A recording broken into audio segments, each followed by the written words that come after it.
আসসালামু আলাইকুম। School life একটি জাপানিজ হরর অ্যাকশন মুভি। এটি একটি জম্বি সার্ভাইভাল মুভি। এই মুভিতে এক স্কুলে ছড়িয়ে পড়ে ভয়ঙ্কর এক জম্বি ভাইরাস। ফলে স্কুলের প্রায় সব স্টুডেন্টই এই ভাইরাসে আক্রান্ত হয়ে পরিণত হয় ভয়ঙ্কর জম্বিতে। তবে এতগুলো জম্বির মধ্যে সেই স্কুলে আটকা পড়ে একজন শিক্ষিকা এবং 4জন ছাত্রী, যারা অনেক কষ্টে জম্বিদের সাথে লড়াই করে সেই স্কুলের মধ্যে সার্ভাইভ করছিল। এই মুভিটি মুক্তি পেয়েছিল 2019 সালে এবং এর আইএমডিবিতে রেটিং রয়েছে 5.6 আউট অফ 10। গল্পের শুরুতে আমাদের একটা স্কুলের দৃশ্য দেখানো হয়। এখানে আমরা একটা মেয়েকে দেখি যার নাম ছিল কুরুমি। সে তার ক্রাশের দিকে তাকিয়েছিল, যার নাম ছিল সেনপাই। কুরুমি প্লেগ্রাউন্ডে প্র্যাকটিস করছিল, কিন্তু সেনপাইকে দেখার পর সে কিছুটা নার্ভাস হয়ে যায়।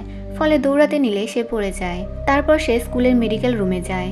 এখানে তার আর ডক্টরের কথা শুনে আমরা বুঝতে পারি কুরুমি এখানে রেগুলার আসে।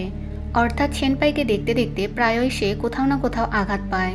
এই জন্য বারবার তার মেডিকেল রুমে আসতে হয়, যার ফলে মেডিকেল রুমের এই ডক্টরের সাথেও তার অনেক ভালো বন্ধুত্ব হয়ে গিয়েছে।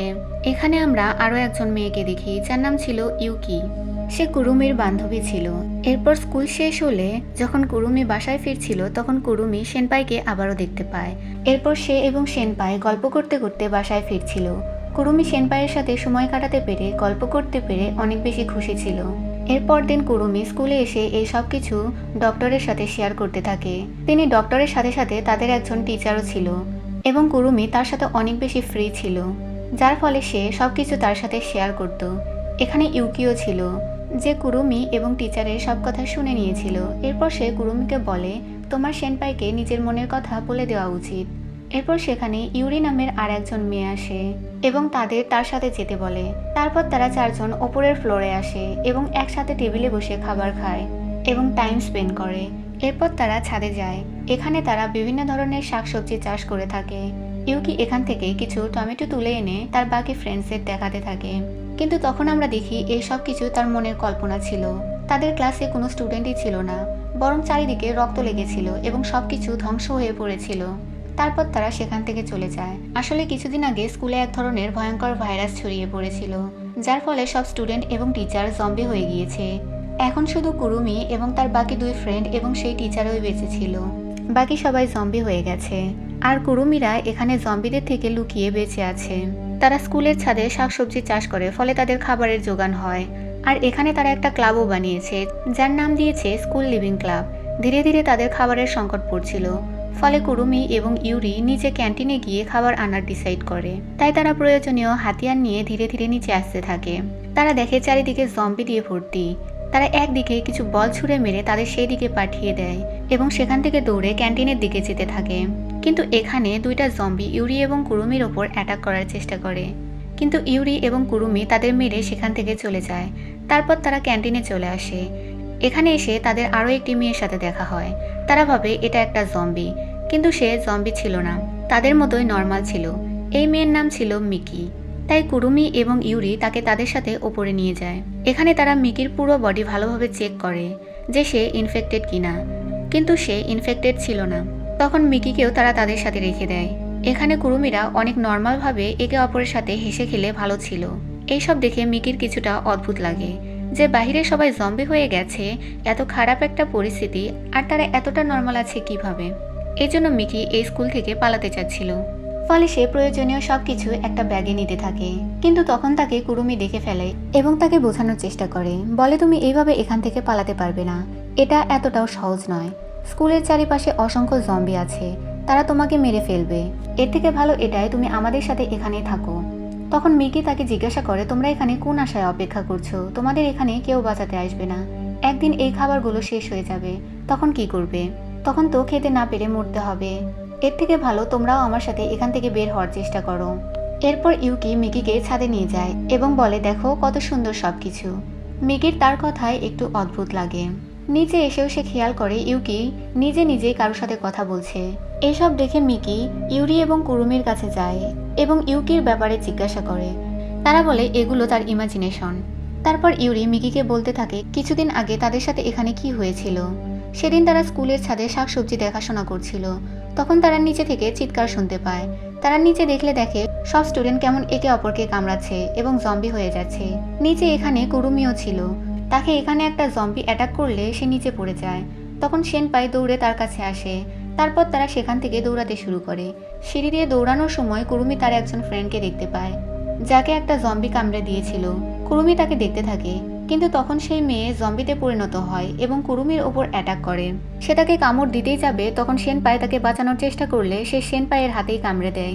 কুরুমি কোনোভাবে তাকে নিয়ে ছাদে আসে। তখন ডক্টর ছাদের দরজা বন্ধ করে দেয়। ইউকি কুরুমিকে সেনপাইয়ের থেকে দূরে থাকতে বলে, কারণ সেও এখন জম্বি হয়ে যাবে। সেনপাইও তাকে তার থেকে দূরে থাকতে বলে। সে এখানে এটাও বলে যে সেও কুরুমিকে পছন্দ করত। এরপর সে জম্বিতে পরিণত হয়। সে কুরুমির ওপর অ্যাটাক করতে নেয়। তখন কুরুমি নিজের মনের ওপর পাথর রেখে সেনপাইকে মেরে ছাদ থেকে ফেলে দেয়। সে এমন করতে চাইছিল না, কিন্তু বাধ্য হয়ে তাকে এমনটি করতে হয়। এরপর সিন আবারও প্রেজেন্টে চলে আসে। ইউরি মিকিকে এইসব বলে এবং আরও বলে সেই দিনের পর থেকেই তারা এখানে একসাথে আছে এবং তারা একে অপরের সাথে অনেক বেশি হ্যাপি আছে। মিকি তাকে বলে এখানে থাকতে থাকতে তোমরা সবাই পাগল হয়ে গেছো। এরপর মিকি কাউকে কিছু না বলে এখান থেকে পালানোর চেষ্টা করে। সে স্পিকার অন করে দেয় যাতে জম্বিরা শব্দ শুনে সেদিকে চলে যায় এবং সে পালাতে পারে। কিন্তু মিকির পিছে পিছে ইউকিও সেখানে চলে আসে। মিকি এখানে একটা টিচারের কার খুঁজছিল। সে ইউকিকে এখান থেকে চলে যেতে বলে।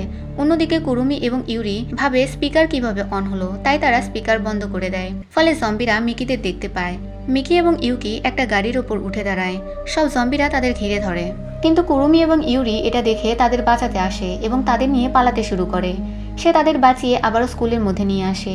মিকি অনেক বেশি স্যাড ছিল, কারণ তার জন্য বাকিদের জীবনও ঝুঁকিতে পড়েছিল। কিন্তু ইউকি এখানে তাকে মোটিভেট করে এবং তার সাথে অনেক গল্প করে। ফলে তাদের মধ্যে অনেক ভালো ফ্রেন্ডশিপ হয়ে যায়। এরপর মিকি কুরুমির সাথেও বন্ধুত্ব করে নেয়। এরপর সে স্কুল থেকে পালানোর কথাও ভাবে না। তারা ডিসাইড করে স্কুলের ওয়্যার হাউসে যাবে খাবার নেওয়ার জন্য। এরপর তারা জম্বিদের সাথে ফাইট করে কোনোভাবে ওয়্যার হাউসে পৌঁছে যায়। এখানে তারা দেখে অনেক খাবার রাখা আছে। এগুলো থাকলে তাদের অনেক মাস খাবারের কোনো চিন্তাই করতে হবে না।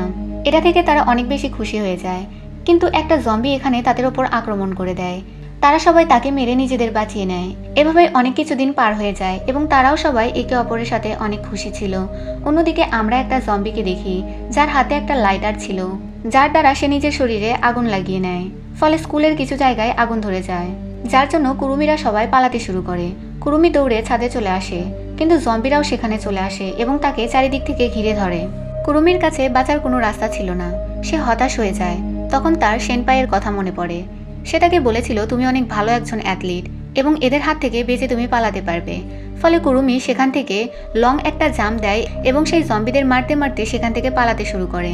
সে দৌড়ে ইউরি এবং মিকিদের কাছে আসে, কিন্তু এখানে সে কিছু লাশ পড়ে থাকতে দেখে। এগুলো দেখে সে মনে করে তারা হয়তো মারা গেছে, কিন্তু সে মিকিদের আওয়াজ শুনতে পায়। তারা সেখানে জম্বিদের সাথে ফাইট করছিল। কুরুমি এখানে এসে তাদের হেল্প করে এবং তাদের পেয়ে সে অনেক বেশি খুশি হয়ে যায়। এরপর তারা ইউকিকে খুঁজতে শুরু করে। এখানে আমরা ইউকিকে দেখি যে অজ্ঞান হয়ে পড়েছিল। তখন কুরুমি এবং বাকি দুজন সেখানে চলে আসে এবং তারা দেখে ডক্টর একটা রুমের মধ্যে যাচ্ছে। তারা সবাই তার পেছনে যায়। এখানে তারা সেই ডক্টরকেও জম্বি রূপে দেখতে পায়, আর ইউকি তার সামনে দাঁড়িয়েছিল। আমরা জানতে পারি ডক্টর শুরু থেকেই জম্বি ছিল, আর তিনি ছিল ইউকির ইমাজিনেশন, কারণ তিনি ইউকির জন্যই, অর্থাৎ ইউকিকে বাঁচাতে নিয়ে জম্বি হয়েছিল। আর এতদিন ইউকি তাকে ইমাজিন করত যে তিনি ঠিক আছেন এবং তাদের সাথেই আছেন। তাকে এইভাবে কষ্ট পেতে দেখে কুরুমি তাকে মেরে ফেলে যাতে সে এই কষ্ট থেকে মুক্তি পায়। এরপর তারা চারজন তাদের থাকার জায়গায় আসে। তারা দেখে আগুন লাগার ফলে বেশিরভাগ জম্বি পুড়ে মারা গেছে, এমনকি তাদের খাবার জিনিসও পুড়ে নষ্ট হয়ে গেছে। ফলে এখানে এখন তাদের সার্ভাইভ করা অনেক বেশি কঠিন।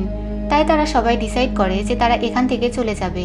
কিন্তু যাওয়ার আগে তারা স্কুল থেকে গ্র্যাজুয়েট হতে চেয়েছিল। তাই তারা একটা রুমকে সুন্দর করে সাজায় এবং একটা গ্র্যাজুয়েশন সেরেমনি উদযাপন করে। তারা এক এক করে স্কুলে কাটানো মুহূর্তগুলো বলে এবং নিজেরাই নিজেদের সার্টিফিকেট দেয়। এরপর তারা একটা গাড়িতে তাদের প্রয়োজনীয় সব জিনিসপত্র রাখে।